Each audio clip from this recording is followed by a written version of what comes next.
નમસ્કાર વિદ્યાર્થી મિત્રો, ક્નોનિક ટ્યુશન ક્લાસીસમાં આપનું સ્વાગત છે. ધોરણ 10 વિજ્ઞાન પ્રકરણ 1 રાસાયણિક પ્રક્રિયાઓ અને સમીકરણની વાત કરીશું આપણે. તો અગાઉ આપણે ભણી ગયા તે પ્રમાણે આપણી આસપાસ પદાર્થમાં સતત ફેરફાર થતો રહ્યો છે. વિજ્ઞાનમાં પદાર્થના થતા ફેરફારને બે ભાગે વહેંચી શકાય, એક રાસાયણિક ફેરફાર અને એક ભૌતિક ફેરફાર. ભૌતિક ફેરફાર એટલે કે ફિઝિકલ ચેન્જીસની વાત કરીએ તો જે ફેરફારમાં પદાર્થ માત્ર ભૌતિક ગુણધર્મ એટલે કે આકાર, કદ, રંગ, અવસ્થા એટલે ઘન, પ્રવાહી, વાયુ એવું બદલાય તેને કહેવાય ભૌતિક ફેરફાર. એટલે કે જે ફેરફારમાં પદાર્થના માત્ર ભૌતિક ગુણધર્મ ચેન્જ થાય એટલે કે તેને કહેવાય ફિઝિકલ ચેન્જ અથવા ભૌતિક ફેરફાર. હવે વાત કરીએ બંધારણની. તો પદાર્થના રાસાયણિક બંધારણમાં કોઈ ફેરફાર થતો નથી. બરાબર, શું કીધું? પદાર્થ પહેલાં પણ જેવો હતો તેવો જ રહેશે. એનો ફેરફાર થવાથી કોઈ રાસાયણિક બંધારણમાં એના કોઈ ફેરફાર થવાનો નથી. નવા પદાર્થ, બરાબર, એટલે કે આ પ્રક્રિયામાં કોઈ નવો પદાર્થ બનતો જ નથી. બરાબર, શું કીધું? માત્ર ભૌતિક ગુણધર્મો ચેન્જ થાય છે, પણ નવો પદાર્થનું નિર્માણ થતું નથી. અને પ્રકૃતિની વાત કરીએ તો આ કેવા હોય છે? પ્રતિવર્તી. બરાબર, આ ફેરફાર કેવો હોય છે? પ્રતિવર્તી એટલે રિવર્સેબલ, એટલે કે મૂળ અવસ્થામાં પાછો લાવી શકાય છે. જેમ કે આપણે બરાબર બરફને બહાર મૂકી દઈએ તો શું થાય? પીગળી જાય ને પાણી બની જશે. એટલે કે બરફ પીગળીને પાણી બને, પરંતુ ફરી એને ફ્રીઝરમાં મૂકી દઉં તો શું થાય? ઠંડુ થઈને બરફ બની જશે. આ પ્રતિવર્તી થઈ ગયું. અને પાણીના ભૌતિક ગુણધર્મમાં ખાલી ફેરફાર થયો, રાસાયણિક ગુણધર્મમાં કોઈ ફેરફાર નહીં થયો. બરફમાં પણ પાણીનો જ ગુણધર્મ હતો. રાસાયણિક ગુણધર્મમાં કોઈ પરિવર્તન આવતું નથી, માત્ર ભૌતિક ગુણધર્મમાં જ અને અવસ્થામાં જ ફેરફાર થયો. બરાબર. કાગળના ટુકડાની વાત કરીએ તો અહીં માત્ર કાગળનો આકાર જ બદલાય છે, પરંતુ બે કાગળના ટુકડા પછી કાગળ રહે છે. બરાબર, બંને ટુકડા કાગળ જ રહે છે. કંઈ નવું કંઈ પણ પદાર્થનું નિર્માણ થતું નથી. તેવી રીતે આપણે પાણીને ઉકાળીએ અને વરાળ કરીએ છીએ. બરાબર, તે જ વરાળને ઠંડી કરો તો શું થશે? પાછી બરાબર શું થઈ જાય? પાણી બની જાય. એટલે કે અહીંયા માત્ર અવસ્થા બદલાઈ કે વાયુમાંથી પ્રવાહી અને પ્રવાહીમાંથી વાયુ. તો આ હતું ભૌતિક ફેરફાર. હવે વાત કરીએ રાસાયણિક ફેરફાર. તો રાસાયણિક ફેરફાર એટલે કે કેમિકલ ચેન્જ, તેની વાત કરીએ તો જે ફેરફારમાં પદાર્થનું રાસાયણિક બંધારણ સંપૂર્ણપણે બદલાઈ જાય, એટલે કે નવો પદાર્થ બને. એટલે કે આ પ્રક્રિયા દરમિયાન એકથી વધુ નવા પદાર્થો બને છે. ગુણધર્મની વાત કરીએ તો નવા પદાર્થના ગુણધર્મ મૂળ પદાર્થના ગુણધર્મ કરતાં તદ્દન જ અલગ હોય છે. બરાબર. અને પ્રકૃતિની વાત કરીએ તો આ અપ્રતિવર્તી હોય છે. કેવા હોય છે? અપ્રતિવર્તી. એટલે પાછો પોતાની મૂળ અવસ્થામાં લાવવું બહુ મુશ્કેલ હોય છે. જેમ કે લોખંડને કાટ લાગવું. લોખંડ બરાબર ઓક્સિજન અને ભેજની સાથે પ્રક્રિયા કરીને કાટ લાગે છે. બરાબર, એને આયર્ન ઓક્સાઇડ આપણે કહીએ છીએ, નામનો નવો પદાર્થ બનાવે છે. બરાબર. તેવી રીતે ફટાકડાને સળગવું. રાસાયણિક પદાર્થ સળગીને પ્રકાશ, ધ્વનિ અને વાયુ ઉત્પન્ન કરે છે. એ અપ્રતિવર્તી છે. પાછું કંઈ તમે એ પ્રકાશને પાછું ભેગું કરીને કંઈ બરાબર મૂળ અવસ્થામાં પાછું લાવી શકો ના. તેવી રીતે દૂધમાંથી દહીં બનવું. દૂધના ગુણધર્મો કરતાં દહીંનો ગુણધર્મ અલગ છે. એટલે કે શું કહે છે? રાસાયણિક ગુણધર્મ બંનેના અલગ જ છે. દૂધનું બી અલગ છે અને દહીંનું બી અલગ છે. બરાબર. એટલે આ હતા રાસાયણિક ફેરફાર. વાત કરીએ તફાવતની તો ભૌતિક ફેરફાર અને રાસાયણિક ફેરફાર. ભૌતિક ફેરફારમાં કોઈ નવો પદાર્થ બનતો નથી, જ્યારે રાસાયણિક ફેરફારમાં હંમેશા એક અથવા વધુ નવા પદાર્થો બને છે. ભૌતિક ફેરફાર એ રાસાયણિક બંધારણ તેવું જ રહે છે, જ્યારે રાસાયણિક ફેરફારમાં રાસાયણિક બંધારણ સંપૂર્ણપણે બદલાઈ જાય છે. જ્યારે ભૌતિક ફેરફારમાં માત્ર ભૌતિક ગુણધર્મ જ બદલાય છે, રાસાયણિક બંધારણ બદલાતું નથી. તેવી રીતે પ્રતિવર્તી વાત કરીએ તો ભૌતિક ફેરફાર પ્રતિવર્તી હોય છે, રિવર્સેબલ હોય છે. કેવા હોય છે? ભૌતિક ફેરફાર રિવર્સેબલ એટલે પ્રતિવર્તી હોય છે, જ્યારે રાસાયણિક ફેરફાર સામાન્ય રીતે અપ્રતિવર્તી હોય છે, ઇરિવર્સેબલ એટલે પાછા મૂળ અવસ્થામાં લાવી શકતા નથી. ઉર્જાના ફેરફારની વાત કરીએ તો ભૌતિક ફેરફાર દરમિયાન ઉર્જાનું શોષણ કે ઉત્સર્જન ખૂબ જ ઓછું થાય છે, જ્યારે રાસાયણિક ફેરફાર દરમિયાન મોટા ભાગે બરાબર ઉષ્મા, પ્રકાશ કે ધ્વનિ ઉર્જા ઉત્પન્ન થાય છે અથવા શોષાય છે. આકાશબાજીમાં જોયું તો શું થયું? ઉત્પન્ન થયું. બરાબર. આ રીતે ભૌતિક ફેરફાર અને રાસાયણિક ફેરફાર આપણે લખી શકીએ છીએ. તો આપણી આસપાસ જોવા મળતી રાસાયણિક પ્રક્રિયાના કેટલાક ઉદાહરણો જોઈએ આપણે. તો પહેલું, દૂધમાંથી દહીં બનવું. એટલે કે દૂધમાં રહેલો લેક્ટોસ બેક્ટેરિયા લેક્ટિક એસિડનું રૂપાંતર કરે છે અને દૂધમાંથી દહીં બને છે. તેવી રીતે ખોરાક રાંધો. ખોરાક રાંધતી વખતે તેમાં રાસાયણિક ફેરફાર થાય છે. તેમજ શ્વાસોશ્વાસની ક્રિયા. આપણે સૌ જાણીએ છીએ કે આપણે ઓક્સિજન લઈએ છીએ અને કાર્બન ડાયોક્સાઇડ વાયુ બહાર કાઢીએ છીએ. આ પણ એક રાસાયણિક પ્રક્રિયાનું ઉદાહરણ છે. તેવી રીતે ખોરાકનું પાચન થવું, આપણા શરીરમાં ખોરાકનું સરળ પદાર્થમાં વિઘટન થવું, એ પાચન એ રાસાયણિક પ્રક્રિયાનો જ એક ભાગ છે. તેમજ દૂધ બગડવું, ઉનાળામાં ગરમીને કારણે દૂધ બગડી જાય છે એટલે ખાટું થઈ જાય છે, એ પણ એક રાસાયણિક પ્રક્રિયાનું ઉદાહરણ છે. તેમજ લોખંડને કાટ લાગવું, ભેજવાળી હવામાં લોખંડનું ઓક્સિડેશન થવાથી કાટ લાગે છે, એ પણ એક રાસાયણિક પ્રક્રિયાનું ઉદાહરણ છે. આગળ વાત કરીએ તો દ્રાક્ષનું આઠવણ. દ્રાક્ષના આઠવણમાં દારૂ એટલે કે આલ્કોહોલ બનવો એક મહત્ત્વની રાસાયણિક પ્રક્રિયા છે. બરાબર. આ પ્રક્રિયામાં ઈસ્ટના નામના સૂક્ષ્મજીવો દ્રાક્ષમાં રહેલી શર્કરાનું આલ્કોહોલ અને કાર્બન ડાયોક્સાઇડમાં રૂપાંતર કરે છે. એટલે દ્રાક્ષનું આઠવણ એ પણ એક રાસાયણિક પ્રક્રિયા. હવે વાત કરીએ પ્રક્રિયક અને નિપજ એટલે રિએક્ટન્ટ્સ અને પ્રોડક્ટ્સ. પ્રક્રિયક એટલે રિએક્ટન્ટ્સ રાસાયણિક પ્રક્રિયામાં ભાગ લેતા પદાર્થને પ્રક્રિયક કહેવાય છે, જ્યારે નિપજ એટલે કે પ્રોડક્ટ એટલે રાસાયણિક પ્રક્રિયાના અંતે મળતા પદાર્થને નિપજ કહેવાય છે.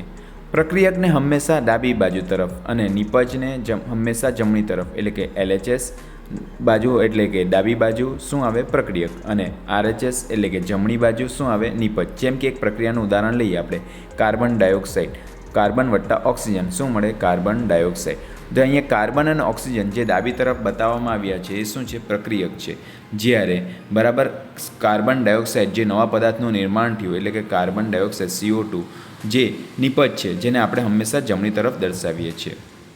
પ્રકરણમાં આગળ વાત કરીએ તો આપણને પ્રવૃત્તિ આપી છે. પ્રવૃત્તિ 1.1 મેગ્નેશિયમની પટ્ટીને હવામાં દહન એટલે રાસાયણિક પ્રક્રિયા અને સમીકરણ લખો.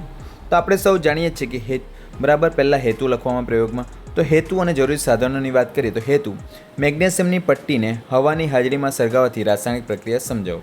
જરૂરી સાધનની વાત કરીએ તો આપણે શું જરૂર પડશે, પહેલાં તો મેગ્નેશિયમની પટ્ટી 3 થી 4 સેન્ટીમીટર લાંબી હોય તો ચાલે, ચીપિયો, burner, spirit lamp, watch glass અને કાચ પેપર. હવે પ્રશ્ન થાય કે સર કાચ પેપરની જરૂર શા માટે પડી? તો પહેલાં સૌપ્રથમ મેગ્નેશિયમ પટ્ટીને સળગાવતા પહેલાં તેના ઉપર કાચ પેપર એટલે કે સેન્ડ પેપર વડે ઘસવામાં આવે, સાફ કરવામાં આવે છે. તો આવું શા માટે કરવામાં આવે? જ્યારે આપણે સૌ જાણીએ છીએ કે મેગ્નેશિયમ ખૂબ જ સક્રિય ધાતુ છે. હવામાં ખુલ્લી રહેતા તેના ઉપર મેગ્નેશિયમ ઓક્સાઇડ એટલે કે MgOનું નિષ્ક્રિય પડ જામી જાય છે. આ પડ પટ્ટી પર સળગવાથી અવરોધ કરે છે, એટલે પટ્ટીને સળગવા દેતું નથી. તેથી આપણે કાચ પેપરથી એને બરાબર ઘસીને દૂર કરવું જોઈએ. બરાબર. પ્રવૃત્તિની વાત કરીએ, પ્રયોગની વાત કરીએ તો ચીપિયાની મદદથી મેગ્નેશિયમની પટ્ટીને મજબૂત પકડો. તેથી બર્નર અથવા સ્પિરિટ લેમ્પની જ્યોત પર ધરો એટલે ગરમ કરો, એટલે સળગતી પટ્ટીમાંથી શું પડશે રાખ પડશે. એ રાખને વોચ ગ્લાસમાં એકઠી કરવાની છે. હા, આ પ્રયોગ કરતી વખતે ધ્યાન રાખવું કે આ પ્રકાશ બરાબર આંખને આંજવી નાખે એવો હોય છે, તો આંખના રક્ષણ માટે આપણે થોડુંક અંતર દૂર રાખવું જોઈએ. તો અવલોકનમાં આપણને શું જાણવા મળે? જ્યારે મેગ્નેશિયમની પટ્ટીને તમે સળગાવો છો ત્યારે આંખને આંજી નાખે તેવા તીવ્ર સફેદ પ્રકાશ એટલે અંગ્રેજીમાં કહીએ તો ડેઝલિંગ વ્હાઇટ ફ્લેમ સાથે સળગે છે. થોડી જ વારમાં આંખની પટ્ટી સળગીને રાખ બની છે. આખી પટ્ટી સળગીને શું થઈ જાય છે? થોડી જ વારમાં આખી પટ્ટી સળગીને રાખ બનીને નીચે પડે છે. આ રાખને સફેદ રંગનો પાવડર છે. આ રાખ સફેદ રંગનો પાવડર છે. આ સફેદ પાવડરને બીજું કંઈ નહીં પણ મેગ્નેશિયમ ઓક્સાઇડ હોય છે. શું હોય છે? Magnesium oxide. હવે રાસાયણિક સમીકરણની દ્રષ્ટિએ જોઈએ તો Mg આપણે શું લીધું હતું? મેગ્નેશિયમની પટ્ટી. રાસાયણિક સમીકરણની દ્રષ્ટિએ જોઈએ તો આપણે શું લીધું હતું? મેગ્નેશિયમ એટલે કે 2Mg એટલે મેગ્નેશિયમની પટ્ટી એટલે પ્રક્રિયક તરીકે લીધું. અને હવામાં શું હોય છે? ઓક્સિજન. ઓક્સિજનની હાજરી, કારણ કે સળગાવે ત્યારે ઓક્સિજનની હાજરી જરૂર હોય છે, એટલે મેગ્નેશિયમ વત્તા ઓક્સિજન ગીવ્સ એટલે કે આપણને શું મળે છે? 2MgO એટલે કે મેગ્નેશિયમ ઓક્સાઇડ જે નિપજ સ્વરૂપે મળે છે. બરાબર. એટલે પ્રક્રિયકમાં આપણે શું લીધું? મેગ્નેશિયમ અને ઓક્સિજન, અને નિપજમાં શું મળ્યું આપણને? બરાબર મેગ્નેશિયમ ઓક્સાઇડ. આ પ્રક્રિયામાં મેગ્નેશિયમ અને ઓક્સિજન વચ્ચે પ્રક્રિયા થઈને નવો પદાર્થ મેગ્નેશિયમ ઓક્સાઇડ બન્યો. આ એક ઓક્સિડેશન અને સંયોગીકરણ પ્રક્રિયાનું ઉત્તમ ઉદાહરણ છે. ઓક્સિડેશન એટલે ઓક્સિજન ઉમેરાવું. જો મેગ્નેશિયમ અને ઓક્સિજન ઉમેરાય તો MgO મળ્યું ને. તેમજ બરાબર સંયોગીકરણ એટલે બે પ્રક્રિયક થઈને એક નિપજ બને. તો આ પણ એક પ્રક્રિયા થઈ ગઈ ને, સંયોગીકરણ અને શાની? ઓક્સિડેશન પ્રક્રિયાનું ઉદાહરણ સરળતાથી આપણે સમજી શકીએ છીએ. નિષ્કર્ષણ શું મળે આ પ્રક્રિયાનું? તો મેગ્નેશિયમ ધાતુ હવામાંના ઓક્સિજન સાથે પ્રક્રિયા કરીને મેગ્નેશિયમ ઓક્સાઇડમાં રૂપાંતર પામે છે. આ રાસાયણિક ફેરફાર દરમિયાન ઉષ્મા અને તીવ્ર પ્રકાશ ઉત્પન્ન થાય છે. શું પ્રવૃત્તિ નંબર 1.2 લેડ નાઇટ્રેટ અને પોટેશિયમ આયોડાઇડ વચ્ચેની પ્રક્રિયા. રાસાયણિક પ્રક્રિયાઓ અને સમીકરણ બંને લખો. પહેલાં વાત કરીએ હેતુ. હેતુ કેવી રીતે લખવાનું? બે રંગવિહીન દ્રાવણો વચ્ચે રાસાયણિક પ્રક્રિયા થઈ રંગ અવક્ષેપ બને છે. તો કેવી રીતે મળે છે તે સમજવું. બરાબર. જરૂરી સાધનની વાત કરીએ તો આપણને શું જોઈએ? બે રંગવિહીન દ્રાવણ કયા કયા? તો લેડ નાઇટ્રેટનું દ્રાવણ એટલે PbNO3 ટ્વાઇસ અને પોટેશિયમ આયોડાઇડનું દ્રાવણ KI. બરાબર. કાચની કસનળી જોઈશે. પછી શું કરવાનું છે? તો પ્રક્રિયાની સમજૂતી. આપણે શું થશે તેની વાત કરવાના. તો સૌપ્રથમ એક કસનળીમાં લઈશ. બરાબર. લેડ નાઇટ્રેટ PbNO3 ટ્વાઇસનું દ્રાવણ લેવાનું છે. આ દ્રાવણમાં પાણી જેવું એકદમ રંગવિહીન હોય છે. બરાબર. હવે તેમાં પોટેશિયમ આયોડાઇડ KIનું દ્રાવણ ઉમેરવાનું છે. તે પણ રંગવિહીન હોય છે, પરંતુ તમે જેવું મિશ્ર કરશો તો એક જાદુઈ રાસાયણિક પ્રક્રિયા જોવા મળશે. હવે તેની જ વાત કરીએ તો પહેલાં પ્રયોગની રીતની વાત કરીએ તો સૌ પ્રથમ એક સ્વચ્છ અને કોરી કસનળી લો. આ કસનળીમાં આશરે 2 થી 3 ml જેટલું લેડ નાઇટ્રેટ દ્રાવણ લો. હવે ધીમે ધીમે પોટેશિયમ આયોડાઇડનું દ્રાવણ ઉમેરો. બંને દ્રાવણો મિશ્ર થાય ત્યારે કસનળીમાં થતા રંગ પરિવર્તનને ધ્યાન રાખવાનું છે અને અવલોકન કરવાનું છે. હવે અવલોકનની વાત કરીએ તો અવલોકનમાં આપણને શું જોવા મળે? તો બે રંગવિહીન દ્રાવણો ભેગા થઈને તરત જ સુંદર ઘાટા પીળા રંગના કણો જોવા મળે છે. બરાબર. આ કણો ઉત્પન્ન કરે છે. આ પીળા કણો પાણીમાં ઓગળતા નથી, પરંતુ માત્ર પાત્રના તળિયે જમા થાય છે. પાણીમાં અદ્રાવ્ય આવા ઘન પદાર્થને અવક્ષેપ કહેવાય. શું કહેવાય? અવક્ષેપ. આ પીળા અવક્ષેપ શાના હોય છે? તો લેડ આયોડાઇડ એટલે PbI2ના હોય છે. તો આમાં શું થયું? તેને રાસાયણિક સમીકરણ લખો. તો આપણે જોયું કે લેડ નાઇટ્રેટ લીધું અને પોટેશિયમ આયોડાઇડ પ્રક્રિયક તરીકે લીધા. તો તેમાંથી આપણને શું મળ્યું? લેડ આયોડાઇડ પીળા રંગના અવક્ષેપ સ્વરૂપે અને પોટેશિયમ નાઇટ્રેટ છૂટો પડ્યો. બરાબર.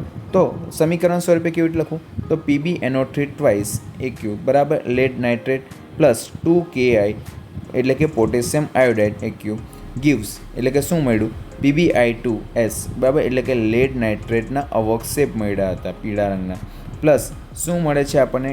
2KNO3 બરાબર AQ એટલે કે પોટેશિયમ નાઇટ્રેટ મળ્યું બીજું. બરાબર. તો નોંધ, સમીકરણમાં આપણે ધ્યાનથી રાખવાનું કે નીચેની તીર દર્શાવ્યું છે તે પદાર્થના અવક્ષેપ છે, ઘન સ્વરૂપે છે એટલે નીચે બતાવ્યું છે. આ ધ્યાન રાખવું. તો નિષ્કર્ષણ શું જ થયું આ પ્રયોગનું? તો જ્યારે લેડ નાઇટ્રેટ અને પોટેશિયમ આયોડાઇડ વચ્ચે કોઈ પ્રક્રિયા થાય છે ત્યારે આયનોની આપલે થાય છે. આથી અહીંયા દ્વિવિસ્થાપન કહેવાય છે. શું કહેવાય છે? ડબલ ડિસ્પ્લેસમેન્ટ પ્રક્રિયા, દ્વિવિસ્થાપન પ્રક્રિયા.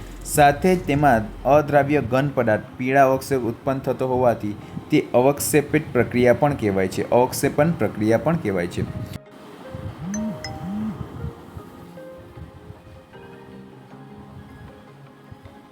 પ્રવૃત્તિ 1.3ની વાત કરીએ. દાણાદાર ઝીંક અને મન સલ્ફ્યુરિક એસિડ વચ્ચેની પ્રક્રિયા. રાસાયણિક પ્રક્રિયા અને સમીકરણ આપો. વાત કરીએ હેતુની. તો હેતુ કેવી રીતે લખવું? ધાતુની એસિડ સાથેની પ્રક્રિયા સમજાવી તેને ઉત્પન્ન થતા હાઇડ્રોજન વાયુ ચકાસો. સાધનની વાત કરીએ તો શું લેવાનું? દાણાદાર ઝીંક લઈશું, મન સલ્ફ્યુરિક એસિડ એટલે કે H2SO4 લઈશું અને કોનિકલ ફ્લાસ્ક લઈશું અને કોક એટલે કે બૂચ જે કાચની નળી પર લગાવવામાં આવે તેને લઈશું. બરાબર. હવે વાત કરીએ પ્રયોગ કઈ રીતે કરવું? પ્રયોગની રીત. તો એક કોનિકલ ફ્લાસ્કમાં અથવા કસનળીમાં થોડા દાણાદાર ઝીંક લો. તેમાં સાવચેતીપૂર્વક મન સલ્ફ્યુરિક એસિડ એટલે કે H2SO4 ઉમેરો. એસિડનો ઉપયોગ શિક્ષકની હાજરીમાં કરવું ધ્યાન રાખવું. ફ્લાસ્કના મુખ્ય કાચ નળી પર પસાર કરેલો કોક ચુસ્ત રીતે બંધ કરી દો. હવે ઝીંકના ટુકડાની સપાટી ઉપર અને ફ્લાસ્કના તાપમાન પર થતા ફેરફારનું અવલોકન કરો. તો અવલોકનમાં આપણને શું જોવા મળે છે? અહીંયા આકૃતિ દોરી છે તે રીતે તમે એક્ઝામમાં પણ આકૃતિ દોરી શકો છો. તો અવલોકનની વાત કરીએ તો ઝીંક ધાતુ એસિડ સાથે પ્રક્રિયા કરે છે અને તેની સપાટી પર પરપોટા ઉત્પન્ન થતા જોવા મળે છે. આ પરપોટા બીજું કંઈ નહીં પણ હાઇડ્રોજન વાયુના હોય છે જે કાચની નળી મારફતે બહાર આવે છે. કોનિકલ ફ્લાસ્કને બહારથી સ્પર્શ કરતાં તે ગરમ લાગે છે, એટલે કે આ પ્રક્રિયા દરમિયાન તાપમાનમાં વધારો થયો એટલે ઉષ્મા ઉત્પન્ન થઈ. તો આ રાસાયણિક સમીકરણ કેવી રીતે લખવું? તો ઝીંક ધાતુ લીધી હતી વત્તા સલ્ફ્યુરિક એસિડ બરાબર આ બે પ્રક્રિયક હતા. નિપજમાં આપણને શું મળ્યું? તો ZnSO4 એટલે ઝીંક સલ્ફેટ અને હાઇડ્રોજન વાયુ તેમજ ઉષ્મા ઉત્પન્ન થઈ હતી. આપણે કસનળી પકડી હતી ને એટલે લખવું કેવી રીતે? ZnS એટલે કે ઝીંક લીધું હતું પ્લસ H2SO4 AQ એટલે સલ્ફ્યુરિક એસિડનું દ્રાવણ હતું અને ગિવ્સ શું મળ્યું? ZnSO4 એટલે કે ઝીંક સલ્ફેટ મળ્યું અને હાઇડ્રોજન વાયુ ઉત્પન્ન થયો, ગેસ ઉત્પન્ન થયો અને ઉષ્મા મુક્ત થઈ હતી. બરાબર. હવે વાત કરીએ નિષ્કર્ષણ શું જોવા મળ્યું? તો જ્યારે કોઈ સક્રિય ધાતુ એટલે કે ઝીંક હોય કે કોઈ પણ હોય એસિડ સાથે પ્રક્રિયા કરે ત્યારે હાઇડ્રોજન વાયુ મુક્ત થાય છે. આ પ્રક્રિયા દરમિયાન તાપમાનમાં વધારો થવાથી આ પ્રક્રિયાને ઉષ્માક્ષેપક પ્રક્રિયા પણ કહેવામાં આવે છે. બરાબર. જો વિડીયો પસંદ આવતો હોય તો લાઈક, કોમેન્ટ, શેર જરૂર કરજો.